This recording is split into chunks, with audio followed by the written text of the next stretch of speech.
আসসালামু আলাইকুম। আশা করি সবাই অনেক ভালো আছেন।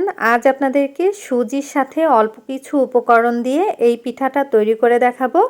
এই পিঠাটা খেতে কিন্তু অনেক মজার আর বানানোটাও কিন্তু খুবই সহজ।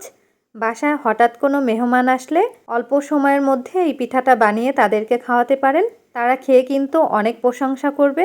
এই পিঠাটা চাইলে 1 থেকে 2 দিনের মতো সংরক্ষণ করেও খেতে পারবেন। চলুন তবে রেসিপি শুরু করা যাক।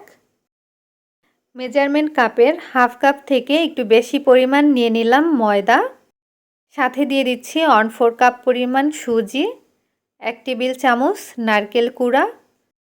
এই পিঠাতে কিন্তু নারকেল কুড়াটা দেওয়ার চেষ্টা করবেন। দিয়ে দিচ্ছি 1 চা চামচ তিল। এখন এই সব উপকরণ একটু মিশিয়ে নিচ্ছি। আর যাদের বাসায় তিল না থাকবে তারা চাইলে কিন্তু তিলটা স্কিপ করতে পারেন। মেশানো হয়ে গেলে দিয়ে দিব 2 টেবিল চামচ পরিমাণ তেল। তেলটাও খুব ভালো মতো মিশিয়ে নিতে হবে। আমি এর মধ্যে তেল দিয়েছি, আপনারা চাইলে ঘি দিয়েও মেখে নিতে পারবেন। ঘি দিয়ে মেখে নিলেও কিন্তু টেস্টটা ভালো লাগবে। তেলটা ভালো মতো মেশানো হয়ে গেছে।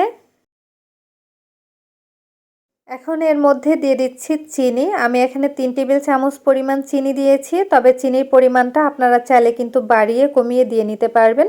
হাফ চা চামচ দিয়ে দিলাম লবণ। চিনি আর লবণটা ভালো মতো মিশিয়ে নিচ্ছি। এখন কিন্তু মেশানো হয়ে গেছে। এবার আমি অল্প অল্প পানি দিয়ে একটা ডো মেখে নিব। আর এই ডোটা কিন্তু একটু সফট করে মেখে নিতে হবে।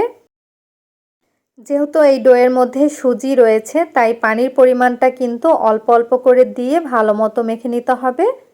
এখন কিন্তু ডোটা মেখে নেওয়া হয়ে গেছে। আর এই ডোটা কিন্তু রেস্টে রাখতে হবে না, সরাসরি কিন্তু পিঠাটা তৈরি করে নিতে পারবেন। এখান থেকে অল্প একটু ডো নিয়ে হাতের সাহায্যে বলের মতো তৈরি করে নিচ্ছি। এই পিঠার ডিজাইন করার জন্য আমি একটা স্ট্রেনার নিয়েছি, আর স্ট্রেনারের পিছনের সাইডে এভাবে করে চাপ দিলেই কিন্তু খুব সুন্দর একটা ডিজাইন হয়ে যাবে। আর স্ট্রেনারের সাথে কিন্তু আমি সামান্য তেল মেখে নিয়েছিলাম যাতে পিঠাটা তুলতে সুবিধা হয়। অবশ্যই কিন্তু একটু তেল মেখে নেবেন। একটা পিঠা কিন্তু বানানো হয়ে গেছে, আমি বাকিগুলো একইভাবে বানিয়ে নিব। সবগুলো পিঠা বানানো হয়ে গেছে, আমি একটা প্লেটের মধ্যে নিয়ে নিচ্ছি। এবার এই পিঠাগুলো ভেজে নিব। ভাজার জন্য তেল দিয়ে দিলাম। ডুবো তেলে এই পিঠাগুলো ভেজে নিতে হবে। তেলটা যখন গরম হয়ে গেছে তখন একটা একটা করে দিয়ে দিচ্ছি। একটু সময় নিয়ে এই পিঠাগুলো ভেজে নিতে হবে। সবগুলো দেওয়া হয়ে গেছে। এখন এই পিঠাগুলো একটু উল্টে দিচ্ছি। পিঠার এক পাশ কিন্তু হয়ে গেছে। যখন কালারটা চলে আসবে তখন কিন্তু চুলার আঁচটা একটু কমিয়ে নেবেন, তাহলে কিন্তু প্রতিটা পিঠার কালার একই রকম হবে, কোনো পিঠাই কিন্তু পুড়ে যাবে না। দুই পাশে আমি খুব ভালো মতো ভেজে নিয়েছি। এবার তেল ঝরিয়ে তুলে নিব। আর দেখুন একটা পিঠাও কিন্তু পুড়ে যায়নি। সবগুলো পিঠা তেল ঝরিয়ে তুলে নিচ্ছি। এই পিঠাটা বানানো কিন্তু খুবই সহজ। ছোট বড় সবাই এই পিঠাটা খুব বেশি পছন্দ করবে। একটা পিঠা আমি আপনাদেরকে একটু ভেঙে দেখাচ্ছি। এই পিঠার মধ্যে নারকেল আর তিল দেওয়ার কারণে পিঠার টেস্টটা কিন্তু বহুগুণ বেড়ে গিয়েছে। আর খেতেও কিন্তু অনেক মজার।